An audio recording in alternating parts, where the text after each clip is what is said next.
सपने द्वारा जो आपको मैसेज दिए जा रहे होते हैं आपको वह भी समझ में आने लगते हैं। मतलब आप 24 आवर्स में सबकॉन्शियस माइंड आपका पॉजिटिवली चलने लगता है। पहले ब्लॉकेज आने की वजह से वो चल ही नहीं रहा था, और उसके ऊपर आपके नेगेटिव थॉट्स के लेयर्स एक के ऊपर एक के ऊपर, पहले से तो बहुत पड़ा ही हुआ है, उसके ऊपर और लेयर आती चली जा रही है। फिर ग्रोथ कैसे होगी आपकी? उस ग्रोथ के लिए आपका यहाँ से क्लीन होना जरूरी है। बस वही क्लीननेस डिवाइन द्वारा आपकी लाइफ में भेजी जाती है। Hello, welcome to my YouTube channel create your own world, Meena Sagar. Guys, शुरू से अब तक आपको न जाने कितने ही लर्निंग लेसन ऑलरेडी दिए जा चुके होते हैं, लेकिन एक्चुअली वक्त के चलते ना, समय के बीतते बीतते आप भूल जाते हैं। न जाने कितने एग्जाम्पल्स आपको दिए जा सकते हैं। आपने अपनी लाइफ में सबसे पहले साइकिल चलाना सीखा होगा, तो क्या आपने पहले दिन ही साइकिल चलानी सीख ली थी? साइकिल चलाते हुए आप घबराए नहीं थे, आप गिरे नहीं थे, आपके घुटने नहीं फूटे थे, क्या आपने अपनी हिम्मत नहीं छोड़ दी थी? फिर कौन था जिसने आपको पुश किया? आपके पेरेंट्स ना, जिन्होंने आपको हौसला दिया होगा, नहीं बेटा साइकिल चलाते हुए तो गिरता पड़ना स्वाभाविक ही है, साइकिल चलाते हुए गिरना कोई बड़ी बात नहीं है, चोट लगना कोई बड़ी बात नहीं है, ये तो होता ही है। आप साइकिल चलाने की कोशिश फिर से कीजिए। आपके घुटने पर मरहम पट्टी की जाती है, कुछ दिन का ब्रेक दिया जाता है, उसके बाद फिर से आपको खड़ा किया जाता है। पेरेंट्स द्वारा आपको इमोशनल लेवल पर खड़ा कर दिया जाता है। वो मेहनत तो आप ही करते हैं ना कि now I have to do it, मुझे अब साइकिल चलानी सीखनी ही है। तो जब आप अपने डर पर काम करते हैं ना, ये वह डर है जो डिवाइन द्वारा आपकी ग्रोथ पर पुश करते हुए आपके अंदर से निकाला जाता है। लेकिन हाँ, ये जो डर है ना, और इससे रिलेटेड जो पेन आपने अंदर लेना होता है, वह जरा एक्सट्रीम लेवल का होता है। लेकिन लेसन आपकी लाइफ की ग्रोथ के लिए बड़ा ही कामगार साबित होता है, guaranteed. I have my own experience, that's why I am telling you. तो डिवाइन इंटरवेंशन जब आपकी लाइफ में होता है ना, तो आपको समझा दिया जाता है कि now this is the time. आपको इस सिचुएशन के साथ एडजस्ट नहीं करना है, बल्कि आपको इस सिचुएशन के साथ फाइट करना है। फाइट करने के लिए स्ट्रेंथ चाहिए, तो जो आपको फाइट करने के लिए खड़ा कर रहा है वही स्ट्रेंथ भी देता है। बस आपके अंदर स्ट्रेंथ को जगाने का काम जो किया जाता है वह भी पेनफुल होता है। तो डिवाइन इंटरवेंशन के चलते जब आपको अवेकन कराया जाता है, आप अवेकनिंग प्रोसेस से गुजरते हैं ना, अपने ऊपर बहुत काम कर चुके होते हैं, कॉल्ड इनर वर्क। तो अवेकन होने के बाद आप मुड़कर देखते हैं ना, उन सिचुएशंस के साथ आपको अच्छे से डील करना आ गया होता है। सिचुएशंस तो वहीं खड़ी थी क्योंकि आपने उनके साथ एडजस्ट कर लिया था। अब आप उन सिचुएशंस के साथ डील करने की तरफ चलते हैं, तो आप देखते हैं उन सिचुएशंस के साथ आप बहुत इजीली डील कर पा रहे होते हैं। You won't believe on your self कि वो आप ही हैं, कि आप इन सिचुएशंस को इतना इजीली रिजोल्व कर पा रहे हैं।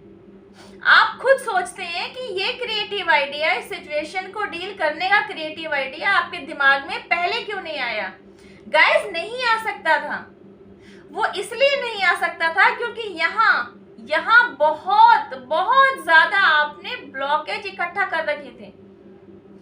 एक थॉट, दूसरा थॉट, तीसरा थॉट, अपनी परेशानी, मेंटल लेवल की परेशानी, फिजिकल लेवल की परेशानी, फाइनेंस लेवल की परेशानी, मतलब आप बहुत सारी परेशानियों के उधेड़-बुन में उलझे हुए थे, और वे सारी उलझन यहाँ बैठी हुई थी।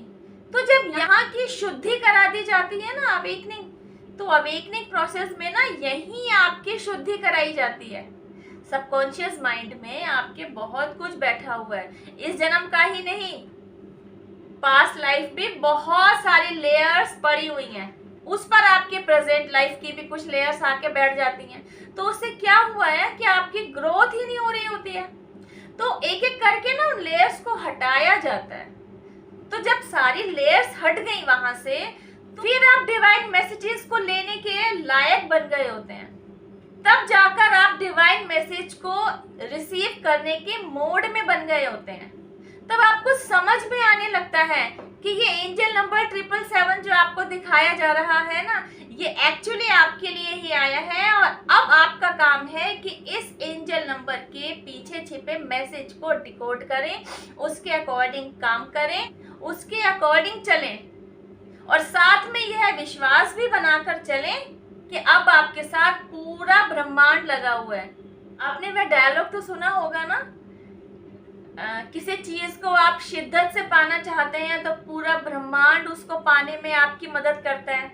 गाइस, ये बिल्कुल सही शब्द हैं, ये ट्रू वर्ड्स हैं। कितना अच्छा लग रहा है ना कि न्यू क्रिएटिव आइडियाज आने के लिए बस यहाँ की सफाई की तो जरूरत है और डिवाइन तो खुद हमारी सफाई यहाँ की करा ही देते हैं। आसान नहीं है, यहाँ की सफाई के लिए बस एक प्रोसेस से गुजरना जरूरी है। उस प्रोसेस से गुजरने का नाम ही है अवेकनिंग प्रोसेस। इतना समझ सकते हैं आप कि अगर आप किसी चीज पर काम कर रहे हैं तो उसका रिजल्ट भी आपको मिलेगा ही मिलेगा। साइकिल सीखने के जो आपने जिद अपने अंदर लेकर आए ना, तो उसके बाद क्या हुआ? आपका गिरना बंद हुआ, आपके घुटने फूटने बंद हुए और रिजल्ट के तौर पर आपको साइकिल चलानी आ गई। ऐसे ही जब आप अवेकनिंग प्रोसेस से गुजर जाते हैं ना, यहाँ की शुद्धि हो चुकी होती है, तो डिवाइन द्वारा भेजे जाने वाले मैसेज आपको समझ में आने लगते हैं। आपको समझ में आने लगते हैं एंजेलिक साइंस। सपने द्वारा जो आपको मैसेज दिए जा रहे होते हैं, आपको वह भी समझ में आने लगते हैं। मतलब आप 24 आवर्स में सबकॉन्शियस माइंड आपका पॉजिटिवली चलने लगता है। पहले ब्लॉकेज आने की वजह से वो चल ही नहीं रहा था और उसके ऊपर आपके नेगेटिव थॉट्स के लेयर्स एक के ऊपर पहले से तो बहुत पड़ा ही हुआ है, उसके ऊपर और लेयर आती चली जा रही है। फिर ग्रोथ कैसे होगी आपकी? उस ग्रोथ के लिए आपका यहाँ से क्लीन होना जरूरी है। बस वही क्लीननेस डिवाइन द्वारा आपकी लाइफ में भेजी जाती है। बस वही क्लीनलीनेस आपकी लाइफ में एंटर कराने के लिए आपको अवेकनिंग प्रोसेस से गुजारा जाता है। तो गाइज, अगर आप अपने आप को अवेकनिंग प्रोसेस से रिलेट कर पाते हैं ना, तो मेरी वीडियोस आपके लिए माइलस्टोन साबित हो सकती हैं। 6 लाख व्यूवर्स मेरे चैनल से जुड़े हुए हैं। आप सभी का बहुत बहुत आभार, थैंक यू। आज की वीडियो में बस इतना ही। कल मैं आपसे मिलती हूँ एक और एंजेलिक साइन के साथ। टिल देन हैव पेशेंस, रब्बा खैर, जय माता दी, टेक केयर, बाय।